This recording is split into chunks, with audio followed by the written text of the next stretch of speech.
तो नमस्कार दोस्तों, मैं दीपक नागर। दोस्तों, कल तो हमने एक इम्पोर्टेंट न्यूज़ पढ़ी थी। बेसिकली न्यूज़ थी जीडीपी से रिलेटेड। वो इंडिया के लिए एक खुशखबरी थी कि हमारा जो जीडीपी ग्रोथ रेट है, वो क्वार्टर 2 में 8.2% की स्पीड से बढ़ा, जो काफ़ी अच्छी एक उम्मीद थी। पूरी दुनिया में दोस्तों उसका अट्रैक्ट किया और काफ़ी दुनिया में इसको तारीफ़ मिली है। लेकिन दोस्तों उसके साथ दोस्तों एक चैलेंज भी आया। बेसिकली चैलेंज कहाँ से आया तो एक इंटरनेशनल मॉनेटरी फंड की रिपोर्ट से आया। आप सबसे पहले रिपोर्ट पढ़ें। International Monetary Fund gives India is C on its GDP and other national accounts data, the second lowest grade. Basically जो इंटरनेशनल मॉनेटरी फंड आप सब लोग जानते होंगे, उसने एक रिपोर्ट पब्लिश करी है। उस रिपोर्ट में ये कहा गया है कि जो हम हमारे जीडीपी डेटा आता है ना, जीडीपी गणना के लिए डेटा चाहिए, वो जो डेटा आता है वो दोस्तों डेटा ठीक नहीं है, सही तरीके से वो अवेलेबल नहीं हो पा रहा। और उसमें हमको जो ग्रेड दी गई है वो सी ग्रेड दी गई, नीचे से सेकंड लोवेस्ट। आप सबको पता है जो ग्रेड मिलती है, हम सब स्टूडेंट रहे हैं, सबसे अच्छे बच्चे को ए मिलती है, फिर बी मिलती है, फिर सी मिलती है, फिर डी मिलती है। दोस्तों हम इन 4 ग्रेड में से इंडिया को जो डेटा है बेसिकली जीडीपी गणना के लिए, उसमें सी ग्रेड मिली है, मतलब नीचे से सेकंड मिली है।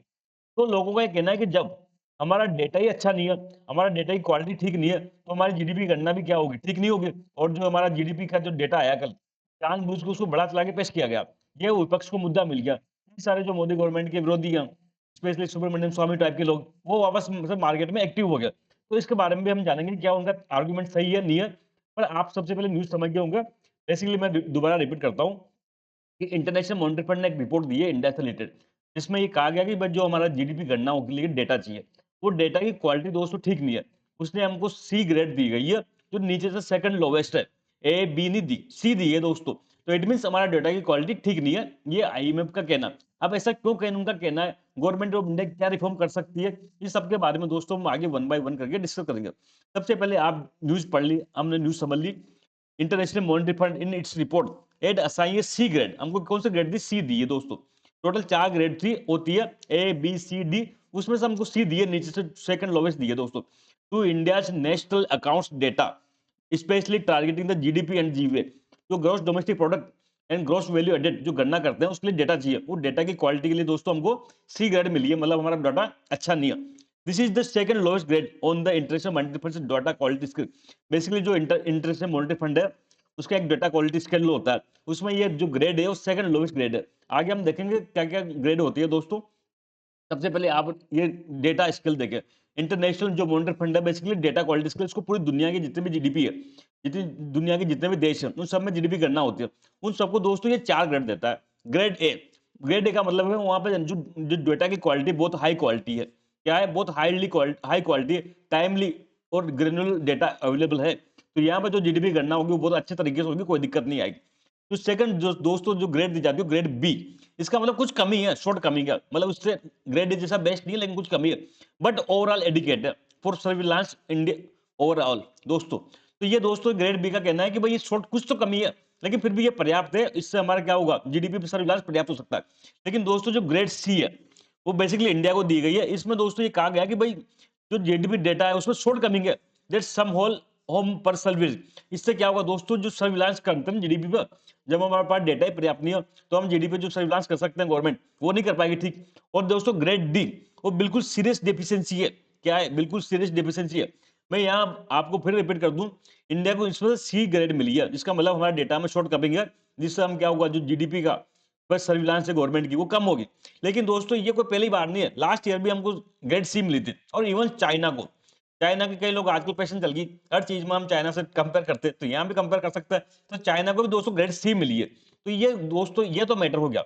अब ये मैं बताऊंगा आगे आपको कि इंडिया को ग्रेड सी क्यों मिली, ग्रेड बी क्यों नहीं मिली, ग्रेड ए क्यों नहीं मिली। तो इसके बारे में दोस्तों कई सारे रीजन है। वाई इंडिया गेट है C grade, why India get है सी ग्रेड, इंडिया को सी क्यों मिला। तो सबसे पहले तो दोस्तों जो है हमारा बेस ईयर है जीडीपी करने के लिए, वो आउटडेटेड है। आप सबने जीडीपी की परिभाषा समझी होगी। जीडीपी का कंसेप्ट मैं आप मान के चलता हूँ कि आप सब लोग जानते हैं। तो जीडीपी गणना में एक कंसेप्ट आता है दोस्तों बेस ईयर का। अभी हम जो आज की डेट में हमारी जीडीपी गणना चल रही है, वो चल रही है जो बेस ईयर का इस्तेमाल करते हैं 2011-12। हालांकि आप सबको पता होना चाहिए गवर्नमेंट ने लेटेस्ट में एक कमेटी वगैरह बनाई थी, और अगले साल फरवरी 2026 से ये बेस ईयर को चेंज करके क्या कर रहे हैं, 2022-23 करने का प्रयास कर रहे हैं। तो दोस्तों अगर ये बेस ईयर चेंज हो जाएगा तो हमारे ग्रेड में सुधार हो सकता है। तो बेसिकली जो इंटरनेशनल मॉनेटरी फंड का कहना है कि वर्तमान में जो हम जीडीपी गणना में जो बेस ईयर का इस्तेमाल करते हैं वो करते हैं 2011-12 का, जो काफी पुराना हो गया। आज की डेट में साल चल रहा है 2025। लगभग 13 साल पुराने जो जीडीपी बेस ईयर है, वो 2011-12 की जो डेटा ले रहे हैं हम दोस्तों, तो लगभग 13 साल का गैप हो गया। अब इस 13 साल में दोस्तों जीडीपी में एक व्यापक उतार-चढ़ाव हो गया, कई सारे स्ट्रक्चरल चेंज हो गया।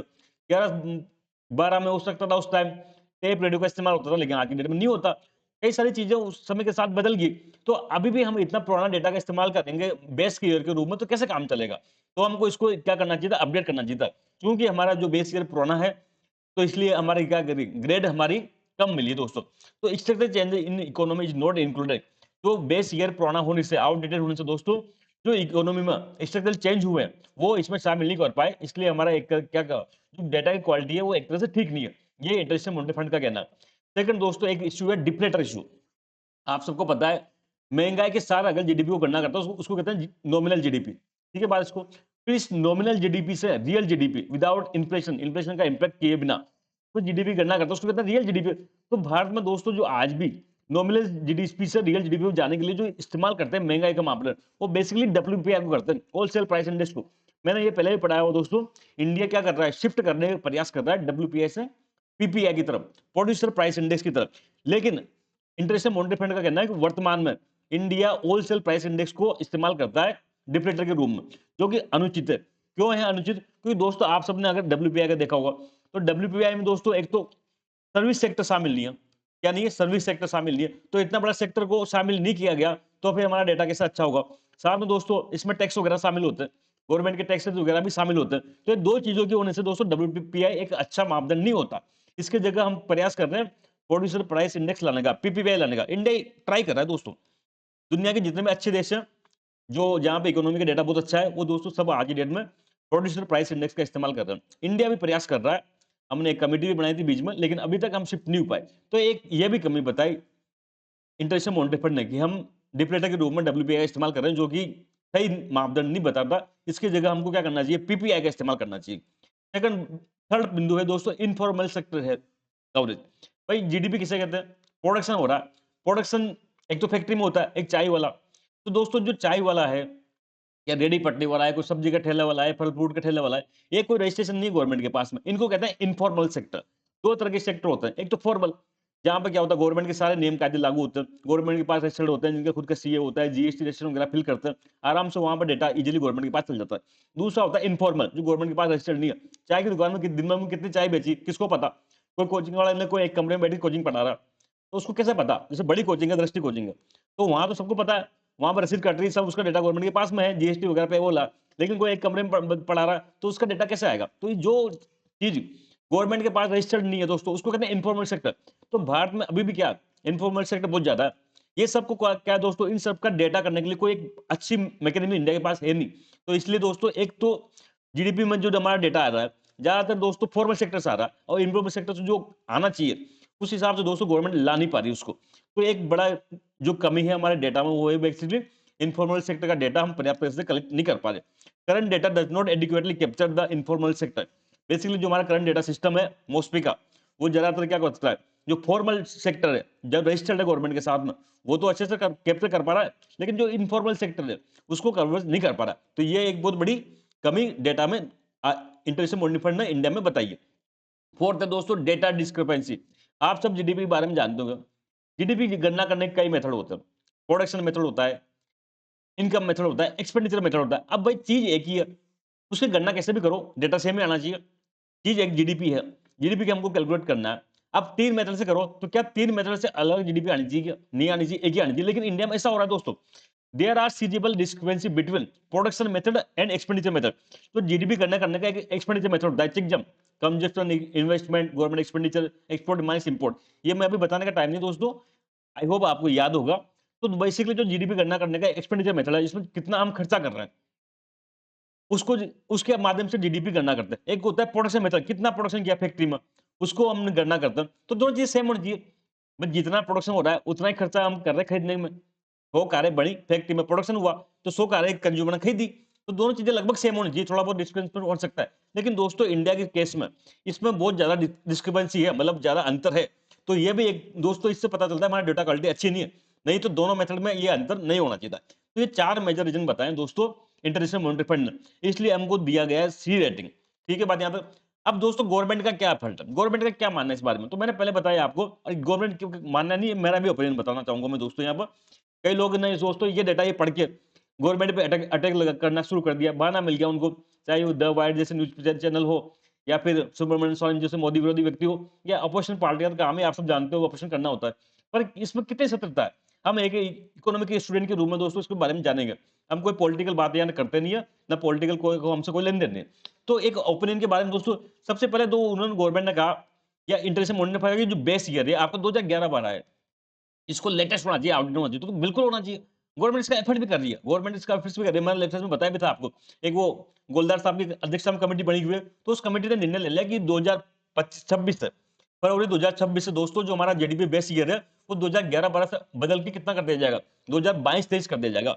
ये दुनिया में कोई भी इकोनॉमिस्ट या कोई भी गवर्नमेंट ये नहीं मान रही कि 2011-12 सही बेस ईयर है। बिल्कुल एक समय के साथ टाइम बदल गया दोस्तों। हर 5-7 साल में बेस ईयर चेंज होना ही होना चाहिए। लेकिन इंडिया लेट हो गया, बीच में कोविड के टाइम पे शायद इसको चेंज होना चाहिए लेकिन नहीं हो पाया। फाइनली गवर्नमेंट ने कदम उठा दिया, तो अब 2022-23 तो क्या हो गया, ये हो गया फरवरी 2026 से। दूसरा दोस्तों मैंने बताया पीपीआई को लेकर, जो हमारा जीडीपी डिफ्लेटर है आज के डेट में हम कम किससे गणना करते हैं तो डब्ल्यूपीआई से करते हैं। लेकिन मैंने पहले ही बताया कि इंडियन गवर्नमेंट प्रयास कर रही है, टाइम लगता है हर चीज़ में। प्रयास करिए डब्ल्यूपीआई से पीपीआई की तरफ शिफ्ट करने के लिए। इसके लिए दोस्तों गवर्नमेंट ने टास्क फोर्स का गठन भी किया था, तो गवर्नमेंट यहाँ भी एफर्ट कर रही है। इसके अलावा दोस्तों फॉर्मल सेक्टर का एक बात थी, फॉर्मल वर्सेस इनफॉर्मल। तो फॉर्मल वर्सेस इनफॉर्मल का डेटा देखो दोस्तों, लड़ाई आज से नहीं है, जब से इंडिया आजाद हुआ तब से समस्या आ रही है हमारे पास डेटा कलेक्शन में दोस्तों। आजादी के बाद से इनफॉर्मल सेक्टर बहुत बढ़ा रहा है, गवर्नमेंट के पास सेक्टर तो कम है, इनफॉर्मल सेक्टर बड़ा है। तो गवर्नमेंट इसके लिए कई बार प्रयास कर रही है, अभी भी इसका गवर्नमेंट प्रयास कर रही है, लेकिन फिर भी ये अभी पूर्ण तरह से इसको गवर्नमेंट कैप्चर नहीं कर पा रही। तो इसका मतलब नहीं कि हमारा जीडीपी डेटा गलत है, कहीं से कहीं तक भी ये साबित नहीं करता कि हमारा जीडीपी गलत है। दोस्तों जो ये बताना कि सी रैंक मिली है, तो यही सी रैंक दोस्तों चाइना को भी मिली है, और यही सी रैंक दोस्तों यूरोप के कई सारे कंट्रीज को भी मिली है। और मैं बताऊं, ये 4 रैंक में सबसे ज्यादा रैंक दोस्तों किसी देशों को मिली हो तो सी रैंक ही मिली है। तो इसलिए कहना कि इंडिया का सी रैंक मिलने से इंडिया का जीडीपी गलत है, ये बिल्कुल गलत साबित है, गलत है, ये कोई फैक्चुअली रॉन्ग है दोस्तों। हाँ, हमारी जीडीपी गणना में गलती है, कमियां हैं दोस्तों, कमियां हैं, बेस ईयर अपडेट होना चाहिए, पीपीआई पे आना चाहिए, फॉर्मल सेक्टर को या इन्फॉर्मल सेक्टर को और ज्यादा ढंग से कैप्चर करना चाहिए। लेकिन ये कमियां तो दोस्तों आजादी के लगभग 70 साल 75 साल से ही है, कोई आज की पहली बात नहीं है। तो इस आधार पर जीडीपी इस इंटरनेशनल मॉनिटरी फंड की इस रिपोर्ट के आधार पर ये कह देना कि हमारा जीडीपी डेटा बिल्कुल गलत है, हमारा कैलकुलेशन गलत है, हमारा जीडीपी का आंकड़ा फर्जी है, ये बात बिल्कुल गलत है दोस्तों।